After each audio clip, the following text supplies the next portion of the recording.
one of only two airworthy restored Ilyushin IL-2 fighters, took to the skies at the MAX 2017 air show at the Zhukovsky airfield near Moscow on Thursday. The legendary fighter was restored in Novosibirsk with support from the United Aircraft Corporation, the Ilyushin Aviation Complex and the Winged Memory of Victory Foundation.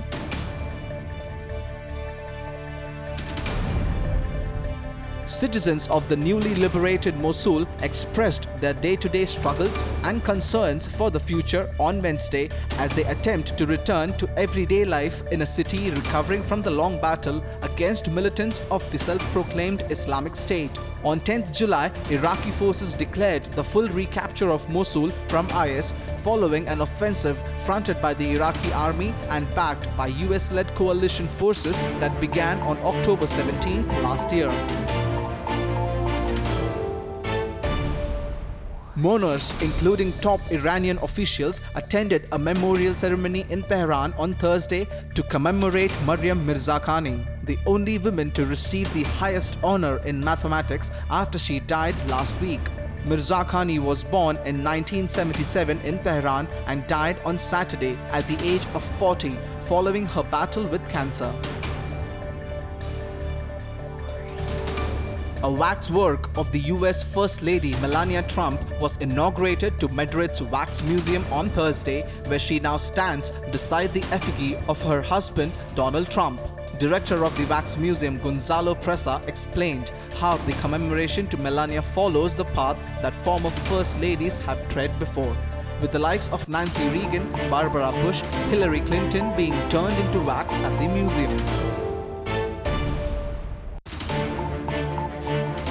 Workers struggling to cope with the scorching summer heat may fear no more, as engineers from the China Aerospace Science and Technology Corporation brought forth a self-powered air conditioning jacket which was demonstrated in Beijing on Thursday. The air conditioning cooling technology is based on astronauts' spacesuits. Its lightweight jacket is equipped with a battery and flexible pipes which run through the vest.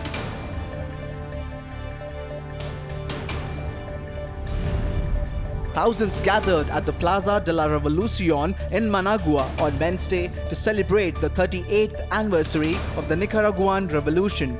At the event, President of Nicaragua, Daniel Ortega, spoke to the crowd about the political situation in Venezuela. Attendees could be seen waving Sandinista National Liberation Front and Nicaraguan flags as Ortega addressed the crowd. He was joined on stage by Bolivian President Evo Morales.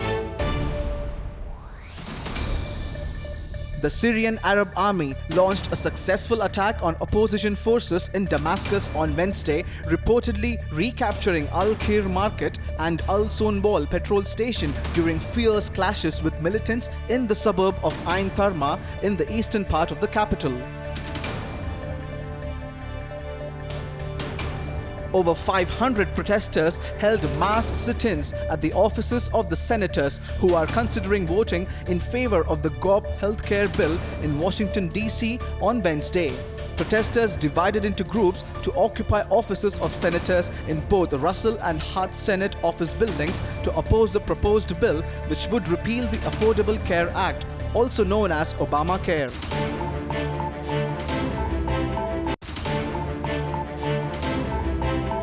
The United States and Romanian troops carried out anti-aircraft live-fire exercises at Capumidia on Wednesday in an edition of the Tobruk Legacy Operation as part of NATO's Sabre Guardian 2017 multinational exercise. The Sabre Guardian exercise is held annually in Romania, Bulgaria and Ukraine as part of the United States European Command's Joint Exercise Program. US President Donald Trump opened the first meeting of the Presidential Advisory Commission on Election Integrity at the White House in Washington, D.C. on Wednesday. The Presidential Advisory Commission on Election Integrity was also in attendance. During his speech, Trump revoiced claims he had made during the 2016 US presidential campaign that voter fraud occurred in certain US states.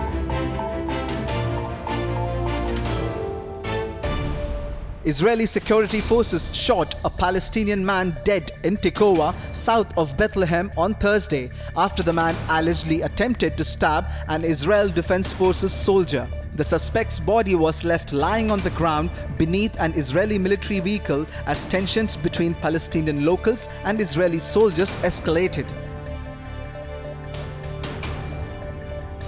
Clashes erupted between Venezuelan police and protesters in Caracas on Thursday as tens of opposition protesters attempted to storm the headquarters of the public television network Venezolana de Televisión in light of a general strike against President Nicolas Maduro.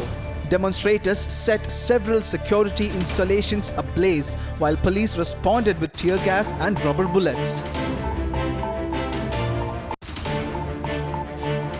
Turkish presidential spokesperson Ibrahim Kalin said that Germany's alleged warning to its citizens not to visit Turkey was unacceptable, speaking to press in Ankara on Thursday. Kalim's comments come in response to statements made by the German Foreign Minister Sigmar Gabriel earlier on Thursday that German citizens are not safe from being arbitrarily detained in Turkey.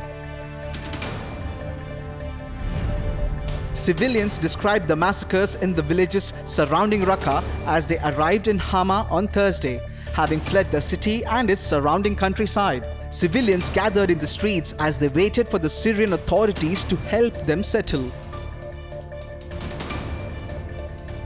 O.J. Simpson will be paroled after serving 9 years in prison for a botched bid to retrieve sports memorabilia in Las Vegas.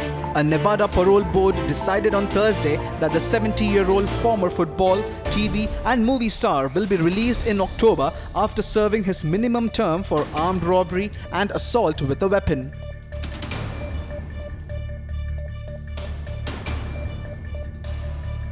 Linkin Park singer Chester Bennington, who sold millions of albums with a unique mix of hard rock, hip-hop and rap, was found dead in his home near Los Angeles on Thursday, aged 41.